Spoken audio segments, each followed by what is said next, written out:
오늘 성경 말씀은 마태복음 6장 31절부터 32절입니다. 하나님께서는 시간과 공간을 초월하시기에 무엇을 보실 때도 시간과 공간에 얽매이지 않으십니다. 모든 것이 그분의 눈앞에 감추인 것이 없이 드러나기 때문에 하나님께는 새로운 것이 없습니다. 그런데 성경에는 하나님께서 시간과 공간의 한계 안에서 어떤 것을 보시는 것처럼 표현하기도 합니다. 마치 몰랐던 사실을 새롭게 아신 것처럼 묘사하기도 합니다. 그러나 하나님께서는 이런 일은 있을 수 없습니다. 모든 것을 아시는 하나님이시기에 새롭게 아시는 것은 있을 수 없습니다. 이것은 단지 시간과 공간에 매여 있는 인간과 소통하기 위한 수사학적 표현입니다. 만약 하나님께서 인간과 만물을 시간과 공간을 초월해서만 보신다면 시간과 공간 안에 묶여있는 인간들과 교제할 수 없을 것이고 도덕적으로 교화하실 수도 없을 것입니다. 그래서 하나님께서는 시간과 공간 안에서 인간과 사물을 보시는 것처럼 우리에게 계시하신 것입니다. 즉 눈높이를 맞춰주시는 것입니다. 시간을 초월하시는 하나님께서는 모든 것을 현재로 아십니다. 따라서 그분 앞에서는 과거, 현재, 미래가 모두 현재처럼 드러납니다. 이렇게 모든 시간과 공간을 초월하여 아시는 지식 때문에 우리는 그분의 통치가 완전함을 믿으며 시간과 공간 안에서 아시는 지식 때문에 그분이 우리와 공감하심을 알 수 있습니다. 하나님께서는 지식이 완전하고 능력이 무한하실 뿐 아니라 우리를 사랑하시기에 우리는 그분의 통치를 기뻐할 수 있습니다. 그러면 오늘 본문을 통해 우리가 이런 하나님을 믿으면서 염려하지 말아야 할 이유에 대해 살펴보겠습니다. 오늘 본문에서 예수님은 우리가 먹고 입고 마시는 것을 위해 염려하지 말아야 할 이유에 대해 말씀하셨습니다. 그러므로 염려하여 이르기를 무엇을 먹을까, 무엇을 마실까, 무엇을 입을까 하지 말라. 이는 다 이방인이 구하는 것이라. 너희 하늘 아버지께서 이 모든 것이 너에게 있어야 할 줄을 아시느니라. 하나님은 우리의 모든 필요를 아시는 아버지이시기에 육신의 필요에 대한 우리의 해결 방식에 있어서 이방인들과는 달라야 합니다. 여기서 구한다라는 말의 의미는 단순히 이방인들의 기도 행위만을 가리키는 것이 아닙니다. 오히려 이방인들이 삶으로 추구하는 것들을 가리킵니다. 이방인들은 육신으로 무엇을 누리느냐를 중요하게 생각합니다. 이것이 이방인들의 삶의 목표이자 가치관이며 그들에게는 종교조차 이것을 위한 수단일 뿐입니다. 그러하기에 이방인들은 신을 섬길 뿐 사랑하지는 않습니다. 단지 신에게 잘 보여 자신이 원하는 것을 얻고자 할 뿐입니다. 그들에게 기도는 신에게 자기가 원하는 바를 알리기 위한 수단이고 원하는 것을 얻고자 조르는 방편일 뿐입니다. 그렇기 때문에 그들은 얻고 싶은 바를 위해 빌면서도 끊임없이 염려합니다. 왜냐하면 이방인들은 자신이 섬기는 신의 인격성이나 신실함, 사랑과 전능함을 확신하지 못하기 때문입니다. 그러면 예수 그리스도를 믿는 우리의 문제 해결 방식은 어떠해야 할까요? 그리스도인은 하나님의 사랑이 부어진 자로서 하나님과 인격적인 관계를 맺고 있습니다. 그래서 그리스도인의 문제 해결 방식은 이방인과는 다릅니다. 이방인들은 육신의 만족을 삶의 목표로 삼고 그것을 혹 못 이룰까봐 염려하며 살지만 그리스도인은 하나님과의 인격적인 사랑과 신뢰의 관계 속에서 더 높은 목적을 향해 살아갑니다. 즉 이방인들은 신뢰와 사랑이 없는 이방신에 간청하며 육신의 필요를 채우지만 그리스도인은 하나님 나라와 의를 위해 삶으로써 하나님께로부터 그것들을 공급받습니다. 이 하나님과 우리가 인격적인 관계라는 것은 서로 자유롭게 독립된 존재로 여겨서 인격체 대 인격체로서 교제하는 관계를 의미합니다. 이 인격이라는 단어는 고대 그리스 시대 영국의 소품에서 유래하였습니다. 고대 그리스에서는 연극이 유행하였습니다. 그런데 당시 배우의 수는 극중 인물의 수보다 적었기에 한 사람이 여러 배역을 맡기도 하였습니다.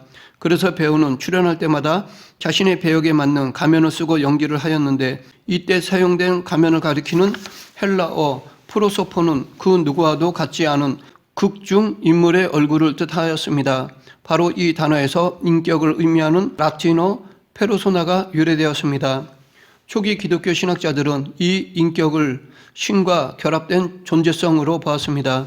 그들 중에서 특히 아우구스티누스는 삼위일체를 설명하는 데 사용되던 인격 혹은 위격을 영혼과 육체로 구성된 인간에게도 적용하였습니다.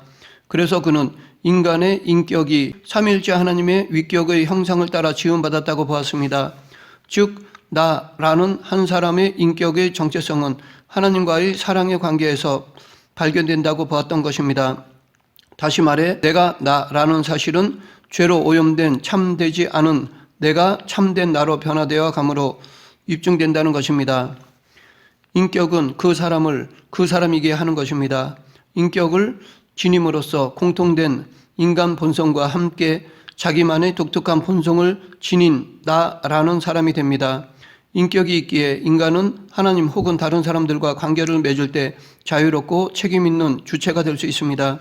하나님께서는 각 사람에게 인간으로서의 공통적 본성을 주셨을 뿐만 아니라 각기 고유한 개별적인 본성도 주셨습니다. 그래서 모든 사람이 자기 인격 안에서 서로 다른 사람으로 타인들과 관계를 맺으며 자유롭고 책임 있는 주체로 살아가게 하셨습니다. 여기서 우리가 고려해야 할 것은 인격의 사회성입니다. 사람은 다른 사람들과 함께 살아가면서 여러 가지 일들을 겪습니다. 수많은 삶에서의 사태들을 만나며 온갖 종류의 문제들을 당합니다. 그 겪음들 속에서 사람은 여러 반응을 보이는데 이것은 그 사람의 영혼과 정신의 독특한 특징이 되어 갑니다. 이처럼 한 사람의 인격이 형성되는 데에는 태어날 때에 부여받은 선천적 요소 말고도 사회 속에서 체험되는 획득되는 후천적 요소가 있습니다. 인격의 형성이 있어서 후자로 인해 전자의 좋은 점들이 나쁘게 왜곡되기도 하고 그 반대로 좋게 되기도 합니다. 하나님께서는 우리를 자유와 책임을 가진 인격체로 대해 주십니다. 그러하기에 우리가 자원하는 마음으로 하나님은 당신을 알고 사랑하기를 바라십니다. 우리를 거룩하게 하심에 있어서 하나님은 우리의 마음의 작용을 거슬러 억지로 끌고 가시지 않으십니다. 우리를 기계의 부속품처럼 다루지 않으시고 독립된 인격체로 존중하며 다루십니다. 그래서 하나님께서는 당신을 사랑하려고 하지 않는 사람을 때로는 그냥 내버려 두십니다. 은혜로 감화 받을 기회를 거절하면 하나님 없이 사는 고통을 느끼게 내버려 두십니다. 왜냐하면 우리가 인격적으로 당신을 사랑하게 되길 바라시기 때문입니다. 이 점에 있어서 이방신은 다릅니다. 이방신은 인간을 인격적 독립체이며 목적을 가진 존재로 인정하지 않습니다. 돌이나 나무로 만든 우상은 말할 것도 없고 살아있는 사탄을 비롯한 그를 따르는 타락한 영들은 인간을 자기를 위한 수단 정도로 여길 뿐입니다. 이들이 인간에게 무엇을 준다고 하면 그것은 넘어뜨리고자 하는 유혹이며 거래일 뿐입니다. 이렇게 이방신은 비인격적이기 때문에 인간을 사랑하는 존중심은 전혀 없습니다. 끊임없이 인간을 두렵게 하여 자기에게 굴복하게 만듭니다. 그러나 하나님께서는 우리를 비인격적으로 대하지 않으십니다. 그분은 인격적이시기에 우리를 부르실 때 우리의 지성에 말을 건네십니다. 우리의 마음에 가마를 주셔서 당신을 사랑하게 하십니다. 이렇게 하나님과 그리스도인의 관계가 인격적이기에 그리스도인의 기도는 이방인의 기도와 다릅니다. 물론 그리스도인들도 원하는 것이 있을 때에 기도하지만 이방인들처럼 기도하지는 않습니다. 참된 그리스도인은 기도할 때에 일방적으로 자신의 요구만 되풀이해서 말하지 않습니다. 그는 말씀을 통해 하나님 아버지의 마음을 깨닫고 기도로 하나님의 뜻에 자기를 맞춥니다. 즉 자신이 기도하는 바에 대한 하나님의 뜻을 숙고하고 자신이 원하는 것과 하나님께서 바라시는 것이 서로 다를 때 자기를 부인하는 기도로 바뀌어 갑니다. 이를 통해 불완전한 것과 불순한 지혜를 버리고 완전하고 순수한 지혜를 찾아가는 법을 배웁니다. 그로 인해 그리스도인은 예수님을 닮아갑니다. 이처럼 기도를 통한 하나님과의 인격적인 교제는 우리가 하나님의 자녀다워져 가는 중요한 과정입니다. 기도는 세상 염려에 빠지기 쉬운 마음을 돌이켜 하나님께로 향하게 하는 은혜의 방편입니다. 이방인들은 기도하면서도 염려하는 반면에 그리스도인은 하나님께서 이미 우리의 모든 필요를 아시기에 염려하지 않습니다. 하나님이 아신다에 해당하는 헬라어 오이다는 현재 완료형 동사로서 무엇에 대해 이미 알았다 혹은 무엇에 대해 이미 알고 있다라는 뜻으로 하나님께서는 전지하시다는 것입니다. 그런데 이렇게 우리의 필요에 대한 말씀은 하나님의 성품까지도 관련되어 있습니다. 하나님은 존재하시는 모든 것을 아실 뿐 아니라 원하시는 것을 행하실 수 있는 분이십니다. 또한 하나님은 우리가 살아가기 위해서 필요한 모든 것을 이미 다 알고 계십니다.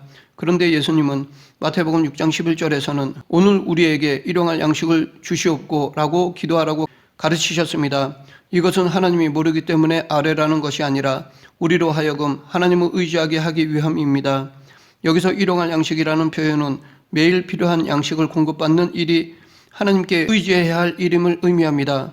그런데 이 일용할 양식은 문자 그대로 하루에 먹을 것만을 뜻하지 않습니다. 여기에는 먹고 마시고 입을 것뿐 아니라 인간다운 삶을 영위하기 위해 필요한 모든 것이 포함되어 있습니다. 또한 예수님께서 하신 염려하여 이르기를 무엇을 먹을까 무엇을 마실까 무엇을 입을까 하지 말라라는 것은 육신의 필요를 위하여 기도하는 것이 믿음 없는 것이 아니라 염려하는 것이 믿음이 없다는 것을 의미합니다. 즉 하나님께 일용할 양식을 구하는 것은 마땅한 것이지만 염려하는 것은 하나님의 뜻이 아니라는 것입니다. 우리가 육신의 것들로 인해 염려하는 것은 하나님의 경륜보다 육신에 속한 것들에 더 애착하기 때문입니다. 그러하기에 하나님은 우리가 염려하는 것을 원하시지 않는 것입니다. 그런데 비록 하나님은 우리의 모든 필요를 아시고 이미 알고 계시지만 그럼에도 우리가 기도하기를 바라십니다. 그 이유는 기도를 통해 우리가 이 세상의 모든 선한 것의 기원을 알 수 있기 때문입니다. 즉 모든 선한 것은 하나님을 통해 온다는 것을 알 수 있기 때문입니다. 기도하지 않는 사람은 좋은 일이 생기면 자기 공적이라고 생각하고 나쁜 일이 생기면 하나님을 원망하거나 남의 탓으로 돌립니다. 그러나 기도하는 사람은 좋은 일이 생기면 하나님께 감사하고 나쁜 일이 생기면 그 안에서 하나님의 뜻을 찾습니다. 좋은 일이건 나쁜 일이건 기도하는 사람은 하나님과 인격적인 관계를 가집니다. 또한 우리는 기도를 통해 하나님을 의존할 수 있습니다. 인간은 본성상 하나님을 떠나 자기가 자기 인생의 왕이 되려고 합니다.